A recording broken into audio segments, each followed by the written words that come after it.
আসসালামু আলাইকুম। এই মুহূর্তে অবস্থান করছি সীতাকুণ্ড পাহাড়ে। আমরা দাঁড়িয়ে আছি মৃত্যুঞ্জয়ীর পাশে, মৃত্যুঞ্জয়ী ভাস্কর্যের পাশে। আসলে আমাদের সীতাকুণ্ড এলাকা বা সীতাকুণ্ড পাহাড় বলি, আবার অনেকে সীতাকুণ্ড চন্দ্রনাথ পাহাড় বলি, কিন্তু আমরা বেশিরভাগই এটাকে সীতাকুণ্ড পাহাড় হিসেবে পরিচিতি করতে চাই। এর কয়েকটি কারণ আছে। কারণ পাহাড় কারো বাপের সম্পত্তি না। পাহাড়ে অনেকে আসে প্রাকৃতিক সৌন্দর্য উপভোগ করার জন্য। পাহাড়কে যদি আমরা দলাদলি বা বিভিন্ন গোত্র গোষ্ঠীতে বিভক্ত করে ফেলি, তাহলে এই মানুষ এই মুখ ফিরিয়ে নেবে বা নিরাপদ যেই দেখতে এসে বা ঘুরতে এসে যে নিরাপদ একটা পরিবেশ, সেটা হারিয়ে ফেলবে। পাহাড় কেন্দ্রিক অনেক ঘটনাই ঘটেছে।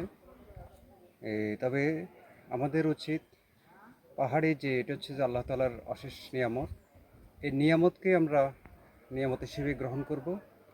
এটাকে নিয়ে আমরা যাতে কোনো নোংরা রাজনীতির মধ্যে আমরা না ফেলি, সেদিকে আমাদের লক্ষ্য রাখতে হবে।